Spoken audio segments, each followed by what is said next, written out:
Hello everyone, আসসালামু আলাইকুম। আমি শাকিল। তো আজকের এই পার্টিকুলার ভিডিওতে আমি মূলত A to Z linear algebra and calculus for AI and data science কোর্সের প্ল্যান নিয়ে কথা বলবো। তো এটা মোস্ট রিকোয়েস্টেড ভিডিও, কারণ আমি ফেসবুকে পোস্ট করছিলাম আসলে এই কোর্সের প্ল্যান নিয়ে।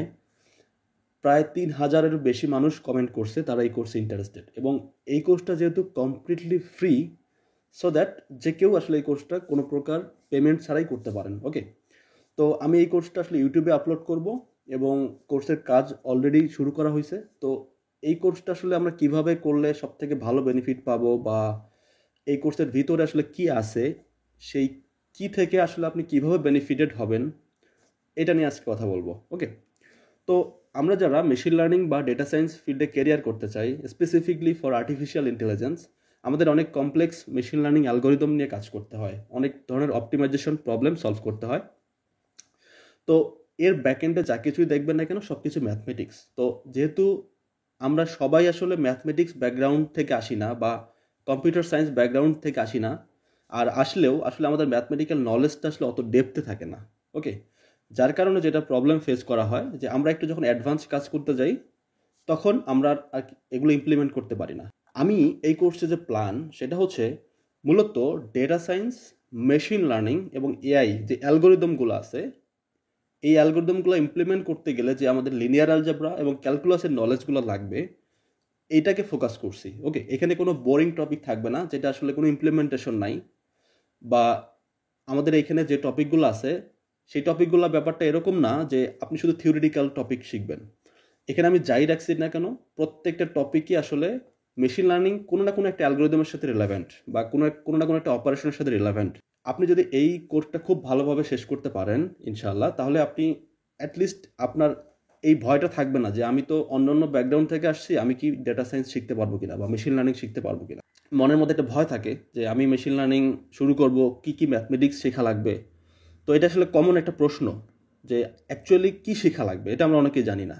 তো কি শেখা লাগবে এটা আসলে আমাদের এই মডিউলে আছে। ওকে, তার আগে আমি একটা কথা বলে নেই যে আপনারা যারা প্রিভিয়াসলি লিনিয়ার অ্যালজেব্রা এবং ক্যালকুলাস কিছুটা হলেও জানেন, তারা একটা টেস্ট দিবেন। আমি দেখতে চাই যে এখানে আমার যে অডিয়েন্স তারা আসলে কত পয়েন্ট পায়। আমি একটা কোশ্চেন রেডি করছি, এটা হচ্ছে এমসিকিউ, একটা টেস্ট হবে বেসিক লিনিয়ার অ্যালজেব্রা অ্যান্ড ক্যালকুলাসের ওপর।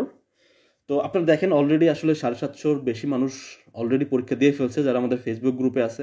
আই বিলিভ এখানে আমি 3-4 হাজার মানুষ পাবো যারা এক্সাম দিবে, এবং তাদেরকে আমি ইভ্যালুয়েট করে আমি তাদেরকে জানাইতে পারবো। সো এখানে আমাদের যে মেইন গোল সেটা হচ্ছে যে শুধু আপনাদের মানে শুধু গদবাঁধা নিয়মে শেখানো না, আপনাদের টেস্টও নেওয়া প্রতিটা মডিউলে, যাতে করে আপনারা বুঝতে পারেন যে আসলে আপনি যা যা দেখাচ্ছি সেটাকে আপনি বুঝতেছেন কিনা। ওকে, তো এখানে টোটাল 35 পয়েন্ট আছে। আপনি একটা টেস্ট দিতে পারেন, এখানে কোনো সমস্যা নাই। আমি এই লিঙ্কটা কমেন্ট সেকশন এবং ভিডিও ডেসক্রিপশনে দিয়ে দিব, আপনি অবশ্যই টেস্টটা দিবেন। তাহলে আপনি বুঝতে পারবেন যে আপনার আসলে অবস্থানটা কোথায়, এবং আমিও বুঝতে পারবো যে আমার যে অডিয়েন্সটা আছে তারা আসলে কেমন। ওকে, আপনি 1-2 পান কোনো সমস্যা নাই, বা আপনি 10 পান তাতেও কোনো সমস্যা নাই, জাস্ট আমার রিয়েল সিনারিওটা জানা দরকার। ওকে, সো অবশ্যই আপনি এই টেস্টটা দিবেন। আমরা প্রতিটা মডিউলে আমরা এরকম টেস্ট রাখবো যে আপনার একটা মডিউল শেষ করার পরে যেন আপনি নিজেকে যাচাই করতে পারেন। ওকে, তো টেস্ট করার সাথে সাথেই আপনার ইমেইলে আসলে আপনার রেজাল্ট চলে যাবে, অ্যান্ড আপনি বুঝতে পারবেন যে আপনি কী কী ভুল করছেন বা সেটার আসলে সলিউশনটা কী ছিল। ওকে, সো আমি পড়াশোনায় চলে আসি। তো এখানে দেখেন আমরা এই কোর্সে আসলে কী ফোকাস করছি। দেখেন, আমি এতটুকু অ্যাসিওর করতে পারি, আপনি যদি বাইরে ডেটা সায়েন্সে মাস্টার্স করেন বা মেশিন লার্নিংয়ে মাস্টার্স করেন, ম্যাথমেটিক্যাল যে টার্ম এর বাইরে তেমন কিছু নাই যেটা আপনি আসলে বুঝবেন না, specifically for linear algebra and calculus. Okay, হ্যাঁ, আপনি যদি মেশিন লার্নিং অ্যালগোরিদম রিলেভেন্ট ম্যাথমেটিক্সের কথা বলেন, that is different completely. But আপনার যে কনসেপ্টগুলোর জন্য আপনি মেশিন লার্নিং অ্যালগোরিদমগুলো বুঝতে পারেন না, এই কনসেপ্টগুলো এখানে ক্লিয়ার করা হয়েছে। ওকে, সো ইভেন এটা আপনি বলতে পারেন একটা মোটামুটি কমপ্লিট একটা কোর্স প্ল্যান, যেখানে আমি শুরুতে যে মডিউল 1 সেই মডিউলে একেবারেই মানে আমাদের লিনিয়ার অ্যালজেব্রা 11 আসলে কনসেপ্ট রাখছি, একেবারেই ম্যাট্রিক্সের অপারেশন, তারপর বেসিক টার্মিনোলজিস, এগুলো রাখা হয়েছে। নর্মালি এই একটা মডিউল দিয়েই আসলে বেসিক লিনিয়ার অ্যালজেব্রা কভার হয়ে যায়, কিন্তু আরও আমাদের অনেকগুলো মডিউল আছে, আমি ডে বাই ডে আসতেছি। তো যখন আমরা লিনিয়ার অ্যালজেব্রা বেসিকটা শেষ করব, তারপরে আমরা চলে যাব কি ডিফারেন্সিয়াল ক্যালকুলাসে। ওকে, তো কীভাবে ডিফারেন্সিয়েশন কাজ করে, তারপর আমরা চলে যাবো ইন্টিগ্রেশনে। ওকে, তো মেশিন লার্নিংয়ের অপটিমাইজেশনে আসলে এগুলো লাগে, হ্যাঁ, আমরা এগুলো ডিটেলসে আলোচনা করব। তারপরে আমরা আসলে রিগ্রেশন অ্যানালাইসিস করব। তো রিগ্রেশন রিলেভেন্ট যে অ্যালগোরিদমগুলো আছে এগুলো নিয়ে আমি কথা বলবো। এখানে মোস্টলি ফোকাস করা হয়েছে লিনিয়ার রিগ্রেশনকে, এবং সেটা আসলে ম্যাট্রিক্সের ফরম্যাটে কীভাবে সেটাকে সলভ করা যায় সেটা নিয়ে আমরা কথা বলবো। ওকে, তারপর এটা যদি আমরা হাই ডাইমেনশনালে চিন্তা করি, সেক্ষেত্রে ল্যাসো রিডস কীভাবে আসলে আমাদের হেল্প করে ডাইমেনশন রিডাকশনের ক্ষেত্রে, সেগুলো নিয়ে আমরা কথা বলবো। তারপর হাই ডাইমেনশনে আসলে প্রবলেমগুলো কী হয়, কী কারণে আসলে এই হাই ডাইমেনশনালে সলিউশন আমরা পাই না, মানে ইউনিক সলিউশন পাই না। হ্যাঁ, তো এই যে স্পেসিফিক প্রবলেমগুলো এগুলো নিয়ে আমরা আলোচনা করব। ওকে, তারপর আমরা হাই ডাইমেনশনটাকে রিডিউস করার চেষ্টা করব L1 L2 রেগুলারাইজেশন দিয়ে, কীভাবে কাজ করে সেটা নিয়ে ডিটেল আলোচনা করা হবে। তারপরে আমাদের PCA নিয়ে আলোচনা করা হবে, এটাও ডাইমেনশন রিডাকশন। ওকে, তারপরে কিছু অ্যাডভান্স টপিক নিয়ে কথা বলা হবে এখানে। তারপর ম্যাট্রিক্সের এই কনসেপ্টের সাথে আসলে ডিপ লার্নিং কীভাবে রিলেটেড, বা ডিপ লার্নিংয়ের আসলে কীভাবে ইউজ হয় এটা নিয়ে ডিটেলস কথাবার্তা বলা হবে। তারপরে একটা মডিউল আছে, সেটা হচ্ছে স্পেশাল মডিউল। এটা মূলত আসলে কিছু মডেল আছে প্রবাবিলিস্টিক মডেল। ওকে, তো প্রবাবিলিস্টিক মডেল বুঝতে গেলে আপনাকে বেস থিওরাম আগে বুঝতে হবে। তো বেস থিওরামের ওপর বেচ করে নিউরাল নেটওয়ার্ক কেমনে কাজ করে, তারপর জেনারেটিভ অ্যাডভার্সারিয়াল নেটওয়ার্ক কেমনে কাজ করে, তো এগুলো নিয়ে আমরা ডিটেলস আলোচনা করবো। ওকে, এখানে অনেক ইম্পর্টেন্ট টপিক আছে। আমি জানি যারা ম্যাথমেটিক্সে পড়াশোনা করছেন তারা হয়তো এত কিছু পড়েন নাই। অনেকে হয়তো একটা কনফিউজড হতে পারেন যে ভাই এত কিছু থাকবে, এটা ইজ ট্রু। হ্যাঁ, ইয়াস ট্রু, আই নো দ্যাট।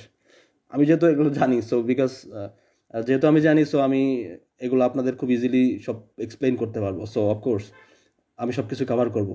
ওকে, তো এই যে আমার যে এইটার ফুল প্ল্যান, এই প্ল্যানটা আসলে কেন মানে ফ্রি, কেন পেইড না? আমাদের তো আরও পেইড কোর্স আছে, পেইড কোর্স আছে না? আপনি যদি আমাদের ওয়েবসাইটে আসেন আপনি দেখতে পারবেন এখানে মেশিন, পাইথন, তারপর হচ্ছে data analytics, data engineering, machine learning, deep learning, তারপর হচ্ছে API ডেভেলপমেন্ট, এগুলোর কোর্স আছে। বাট আমাদের এই কোর্সটা কেন ফ্রি থাকার কারণটা কি? তো আমি অ্যানালাইসিস করে বুঝছি যে আসলে খুবই লার্জ স্কেলের মানুষ আছে যারা আসলে ম্যাথমেটিক্সে দুর্বল, এবং সবার আসলে পেইড কোর্স করার সামর্থ্য নাই। সো দ্যাট আসলে আমার এটা ফ্রি করার প্ল্যান, যে সবাই যেন এখান থেকে বেনিফিটেড হয়, এবং লার্জ স্কেলের মানুষ যখন বেনিফিটেড হবে অফকোর্স এটা সবার জন্যই ভালো, তাই না? এটা আমাদের দেশের জন্য ভালো। তো এই কোর্সটা শুরু করার আরেকটা মোটিভেশন হচ্ছে যে যখন আমি আমার ডেটা সায়েন্স মাস্টার্সের আমি বিভিন্ন রকমের ইউনিভার্সিটি কোর্সগুলো কমপ্লিট করতে গেছি, তখন আসলে অনেক টাইপের ডিফিকাল্টিস ফেস করতে হয়েছে। কারণ আমাদের বাংলাদেশের পড়াশোনা আর বাইরের পড়াশোনাটা একটু চেঞ্জ। এখানে অনেক অ্যাডভান্স জিনিস নিয়ে কথা বলা হয়, বেসিক নিয়ে খুব একটা কথা বলা হয় না। যেহেতু আমাদের ইউনিভার্সিটিতে আসলে বেসিক রিলেভেন্ট খুব একটা নলেজ আমরা পাই না, যার কারণে আমাদের পরবর্তীতে প্রবলেম হয়। তো এইটাও একটা রিজন।